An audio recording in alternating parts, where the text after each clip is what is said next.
Primeiramente, um abraço a todos, boa noite a todos. É um prazer novamente estar aqui com vocês, né? Estava até com saudade, né? Já há um tempinho que a gente não fala. Eu acho que o Miller colocou, eu escutei um pouquinho bem dele que ele disse, uma série de fatores, né? E eu acho que ele tocou uma palavra fundamental, paciência.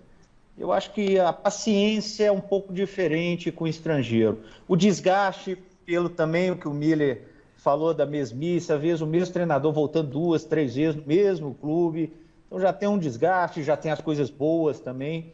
Mas eu acho que a paciência interna dentro do clube, não sei, a maneira do jogador também, ele se doa um pouco mais. Você vê que os grandes gestores, os grandes técnicos brasileiros são aqueles que conseguem realmente tirar, realmente fazer aquela união em prol de um objetivo, né?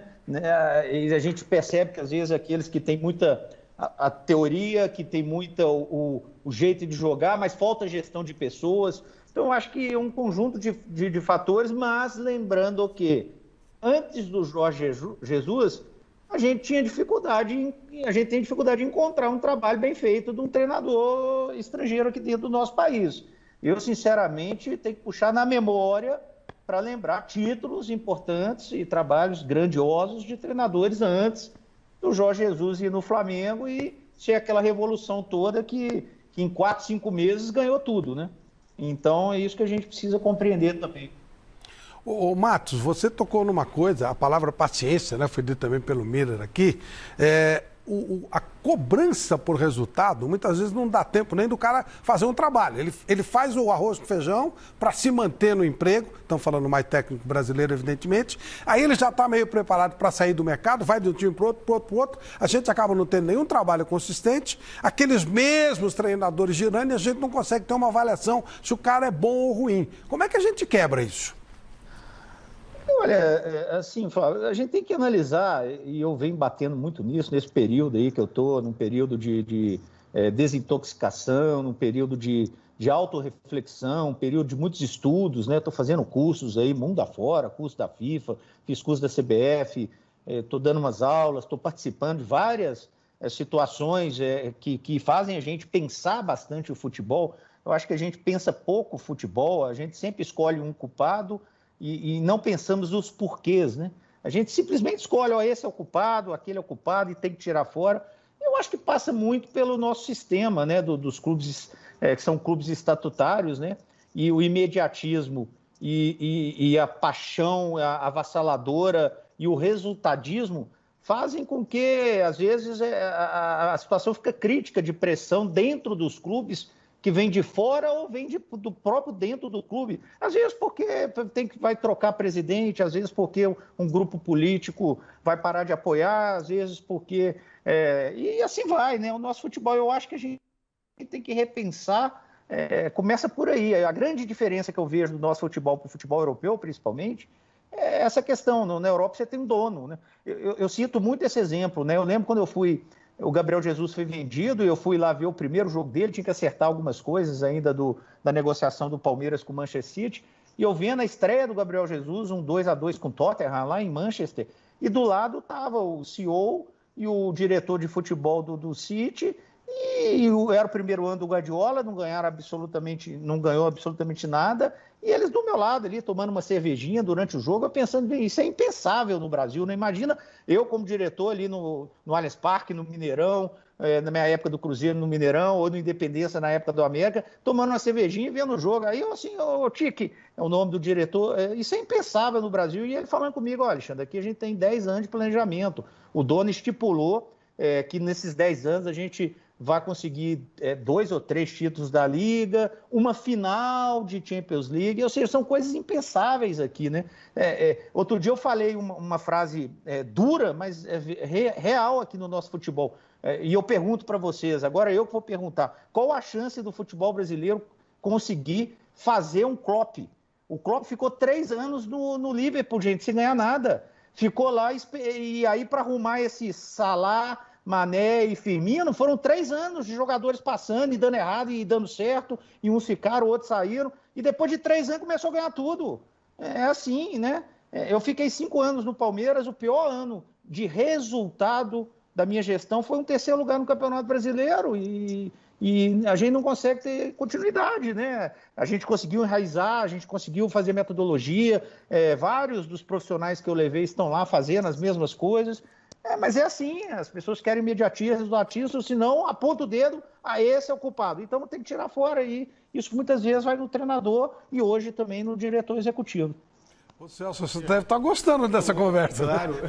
Alexandre, mais prazer em falar contigo novamente. Seja bem-vindo ao Mesa Redonda. E você falando da história do Klopp, do Liverpool, é bom a gente lembrar que o Liverpool não ganhava um título nacional há mais de 20 anos. Tinha mais esse agravante ainda e era o segundo maior vencedor. O que mostra realmente a importância de um trabalho e o que é vendido para a torcida também. Estamos tentando acertar e fazer um trabalho campeão de médio e longo prazo. Agora eu queria, voltando ao assunto dos treinadores, essa questão de treinador estrangeiro ou não, foi citado aqui o Jorge Jesus como um trabalho vencedor, mas o Sampaoli, em termos de resultado, não ganhou título, mas foi vice-campeão com o Santos e foi terceiro colocado com o Atlético Mineiro. Você esteve de perto ali com o Sampaoli. Eu queria que você falasse um pouquinho sobre o trabalho do Sampaoli. Primeiramente, um abraço, meu amigo Celso, um grande abraço para você, né? E prazer novamente falar com você. Olha, eu já vinha de 15 anos trabalhando no futebol, né? Sendo líder de um departamento, fazendo gestão do departamento de futebol, como diretor executivo. E depois de tanto tempo, a gente começa a imaginar que a gente tem a capacidade de ter vivido tudo no futebol. Até o dia que eu trabalhei com o Jorge Sampaoli e sua equipe, né? Totalmente diferente de tudo, né? Recomecei a pensar todos os meus conceitos de gestão de pessoas, sabe, de tudo, de absolutamente tudo. Mas para mim foi muito prazeroso. Eu acho que eu consegui ter um entendimento com ele, tive um respeito mútuo. Ele entendeu que na hora que é não, é não. O Sampaoli é um treinador pela ansiedade, pela a ganância de querer ganhar a qualquer custo, qualquer preço. Às vezes você tem que dar um freio, na hora que precisava a gente conseguia. Tinha hora que o clube tomava a decisão de ir na direção que ele caminhou mesmo, às vezes eu opinando contra também, fazia parte, né? Não sou nenhum dono da verdade, não sei tudo na vida, né? A gente está sempre aprendendo, evoluindo, como eu disse, estou estudando bastante, evoluindo para ser um profissional melhor, mas o Sampaoli foi um aprendizado espetacular e acho que é um dos... Tem um probleminha do nosso Alexandre. Vamos ver. Voltou? Oi, Alexandre. Oi. Voltou. O som tinha caído. Você estava falando que ele era um dos melhores que você já viu dentro de campo. Sim, dentro de campo é um dos melhores, sem dúvida, né? E na gestão de pessoas, eu acho que a gente contribuiu mutuamente, eu acho que deu até para ele ter algumas coisas aqui, principalmente no nosso futebol, como funciona. Vampeta, só pergunta ao Alexandre Matos. Matos, boa noite. É um prazer estar falando com você de novo.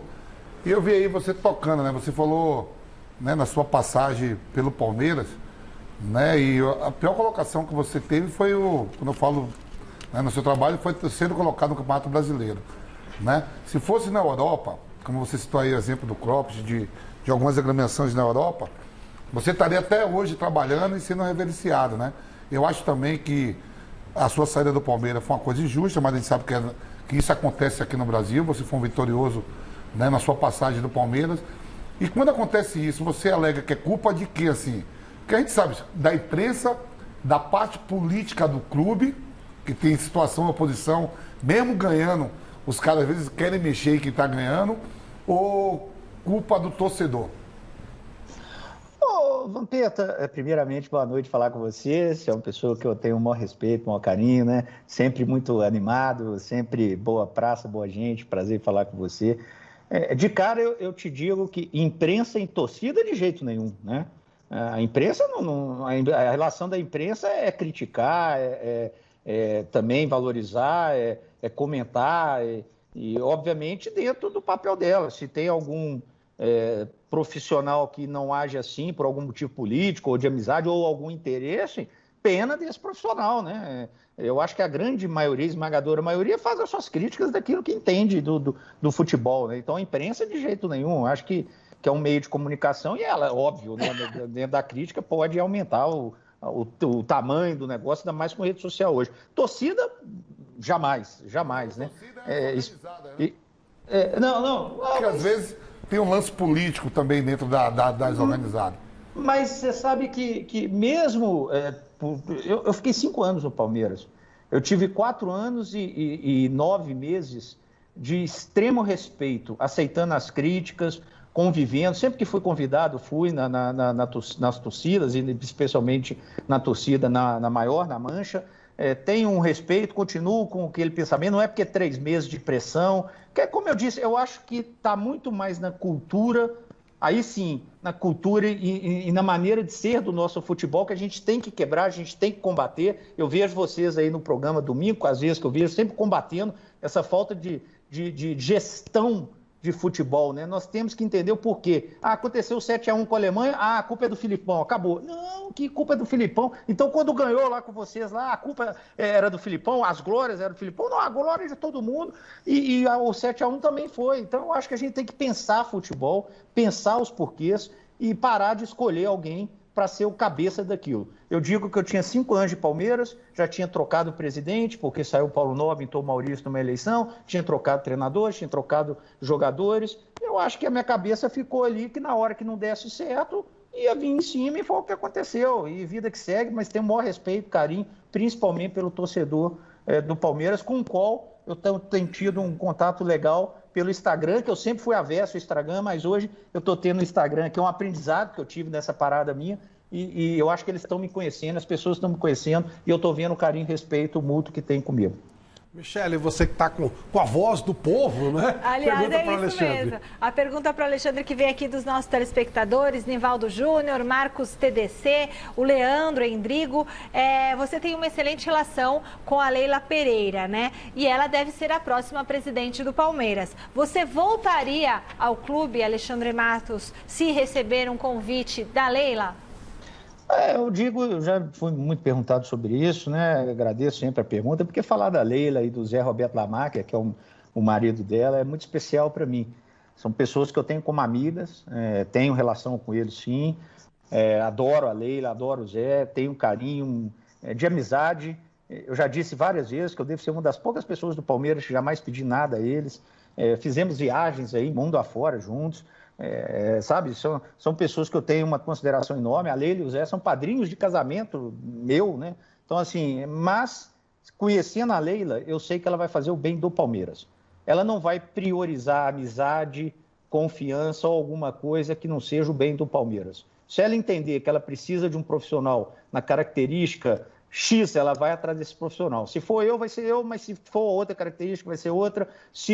E a minha amizade por ela, a torcida por ela, pelo clube, vai continuar a mesma coisa. Eu vou continuar falando com ela, às vezes que eu vou em São Paulo, eu converso com ela, converso com o Zé Lamarca. Então, assim, não muda nada, mas a Leila, por ser gestora, por ser empresária, por ter ela e o marido construído aquele império que vocês sabem, ela vai conseguir ser uma excelente presidente, eu tenho certeza absoluta disso, e ela não vai tomar decisões apenas por amizade, alguma coisa parecida. Ela vai tomar daquilo que o Palmeiras necessita, não só em relação a diretor executivo, como a treinador, como quem vai ficar do lado dela, quem vai opinar com ela, conselheiros, em geral, ela vai tomar sempre a decisão que ela acha melhor para o Palmeiras. Chico Lang, o Alexandre Matos está com a gente. Ô, Alexandre, prazer enorme falar com você. Eu tenho para mim que você foi, na realidade, um desbravador. Porque esse cargo que você ocupou, né, e no Cruzeiro, no Atlético e principalmente no Palmeiras, era um cargo que a ideia dele nasceu com Oswaldo Brandão, na década de 70, 80, quando ele falou que queria encerrar a carreira e ser manager, né? Me lembro bem que usou esse termo. E você, na realidade, foi o cara que colocou em prática muita coisa que ninguém havia conseguido pôr, né? E por isso, né, pagou o preço. Pagou o preço pela crítica, pagou o preço por uma porção de coisa. Mas eu pergunto para você o seguinte, minha pergunta é mais alegre, mais otimista. Aonde você se sentiu mais à vontade? No Cruzeiro, no Atlético ou no Palmeiras? E depois, qual foi a sua maior contratação? Aquela que você vira e fala, Pombas, eu consegui. Ô Chico, prazer em falar com você. Também tenho um carinho enorme. Muito bom ver que você está bem aí. E obrigado aí pelo carinho e pelas palavras. Na verdade, Chico, eu quero te dizer que vários outros profissionais, né?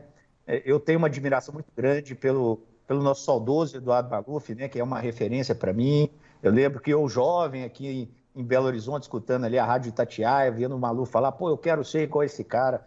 E a vida me levou até a ser próximo ao Maluf, e eu tenho certeza que ele está nos vendo aí num lugar melhor agora. Eu não posso deixar de falar do Rodrigo Caetano. Quando eu estava no América, eu conheci o Rodrigo no Grêmio, já indo para o Vasco. Foi uma referência também bem importante para mim, assim como tantos outros hoje.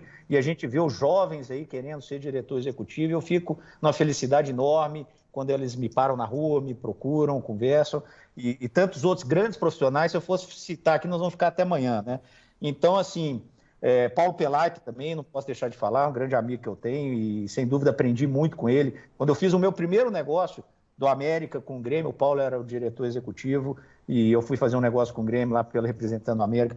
Chico, assim, é difícil eu falar onde eu me sentia à vontade, porque no América, né, que eu tenho que citar, onde foi a minha escola, foi uma força, uma dedicação de ir atrás do meu sonho. E eu conquistei isso, né, com muita garra, muita vontade, né, de chegar lá e ganhar o meu espaço. Eu não sou ex-jogador, não sou filho de ex-jogador, alguém assim. Eu fui na raça atrás de um sonho, liguei, fui cara de pau, fui entrando, fui sendo voluntário por 3 anos, fui ganhando meu espaço. Então, assim, uma América eu tinha um prazer enorme que eu consegui ali subir, né. No Cruzeiro, foram 2 anos e 10 meses de uma intensidade enorme, onde a gente conseguiu fazer brilhantemente um trabalho com títulos, com reconstrução financeira, né? Importante dizer isso, que as pessoas acham que eu trabalho com dinheiro. Eu só peguei time em reconstrução. Eu nunca peguei um time que precisava só ajustar. Eu só peguei time que precisava reconstruir o time, reconstruir a parte financeira, reconstruir a parte estrutural, né? Todos eles, inclusive o Palmeiras também. Quando eu cheguei, nós tínhamos muita dívida com o Paulo Nobre, não tinha estrutura, a gente teve que refazer tudo. No Palmeiras, eu acho que foi um momento de ganhar maturidade, né? São Paulo, né? Tudo, né? Imprensa, aprendizado, exposição, me colocar. Então, acho que foi excepcional, muito precioso para mim o meu momento de vida, intenso, porque eu sou um cara intenso e dinâmico dentro do Palmeiras, com o resultado e legado que eu vejo até hoje aí, né? Inclusive o Palmeiras acabou de fazer o gol aqui, que eu estou com a televisão ligada ali. Então, assim, foi maravilhoso. E o Atlético foi um tempo menor, mas também foi prazeroso, e o respeito que eu conquistei foi espetacular. Então, assim, acho que cada um teve o seu momento e eu acho que o trabalho, a gestão sempre foi a minha grande contratação. Repito, eu só peguei time que precisava ser reconstruído, que estava com dificuldade financeira, dificuldade estrutural e dificuldade técnica de elenco. E as 4 equipes que eu peguei, não sozinho, mas com outras pessoas, conseguimos colocar gestão. E a gestão deu títulos, resolveu a parte financeira, começou a pagar em dia, deu resultado nos balanços, só com superávit. No Cruzeiro, os anos que eu fiquei, foi só superávit. No Palmeiras, foi só superávit. O Atlético agora ainda que não teve as contas ainda aprovadas, mas eu tenho certeza que vão ser bem organizadas também. Então, assim, eu acho que a gestão foi sempre minha maior contratação, e a reconstrução que foram feitas nesses clubes, em especial ali no Palmeiras, porque foi uma reconstrução bem completa, incluindo a categoria de base, que a gente precisou quebrar muitos paradigmas, muitas ideias, passar por cima de muita coisa, e isso gerou muita repercussão e muita exposição minha, que eu acho que contribuiu para aquela confusão toda que foi no fim, quando eu estava saindo.